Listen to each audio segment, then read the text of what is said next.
Pursuant to House Resolution 672, the gentleman from Pennsylvania, Mr. Perry, and a member opposed, each will control 5 minutes. The chair recognizes the gentleman from Pennsylvania. Thank you, Mr. Chairman. This amendment would eliminate funding for the Advanced Research Project Agency Energy, or ARPA-E program. Modeled after the Defense Advanced Research Projects Agency, known as DARPA, the agency funds research and development of advanced energy technologies. Sounds like a noble goal. Despite a purported goal to identify and promote revolutionary advances in energy, the agency is more focused on misguided, ineffective climate and so-called green priorities. For years, ARPA-E has drifted from its mission and provided grants to companies and projects that are neither high risk nor something that the private sector cannot and does not support.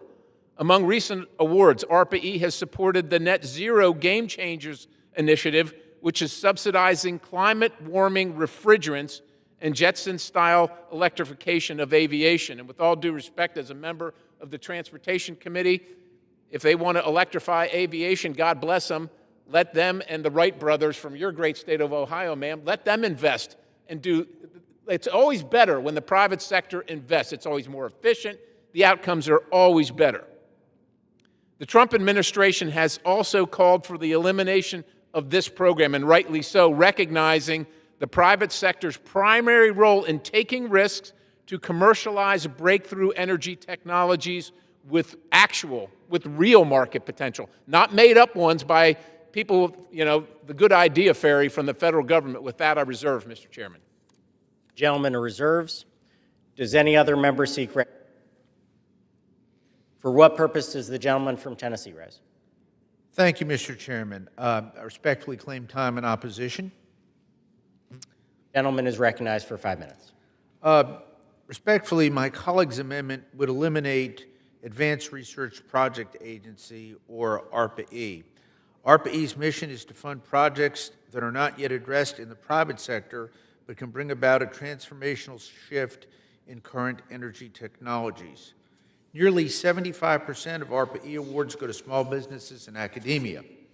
ARPA-E projects have led to over 1,200 patents being issued and have attracted more than $14 billion in follow-up on funding from the private sector.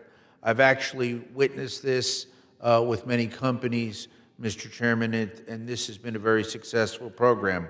But perhaps to ease my colleague's concerns and his great desire to reduce funding, the bill already includes a 24% reduction to ARPA-E from fiscal 25 in funding.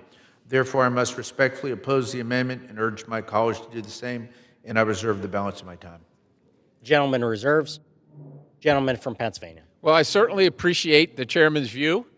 I think his view actually is the same as mine, recognizing that it's already had a 24% reduction. And quite honestly, that's great that it's produced all these patents, but wouldn't it be better if the private sector produced those patents? Because right now, the American taxpayer is paying for those patents, but you know who's not getting any of the money, the royalties or the licensing for those patents? The very taxpayers that pay the bill. Again, I get that this is, many see it as a great jobs program, and it provides a lot of great things for America, but those things should be provided by the private sector because we simply cannot afford to pay for all this stuff, and something has to give. The private sector wants to make money. It wants to get patents. It wants to license things. Good for them. They should do it. The American taxpayer doesn't want to pay for it, and if they are paying for it, where's the return on the investment? With that, I yield the balance. The gentleman yields. Gentleman from Tennessee.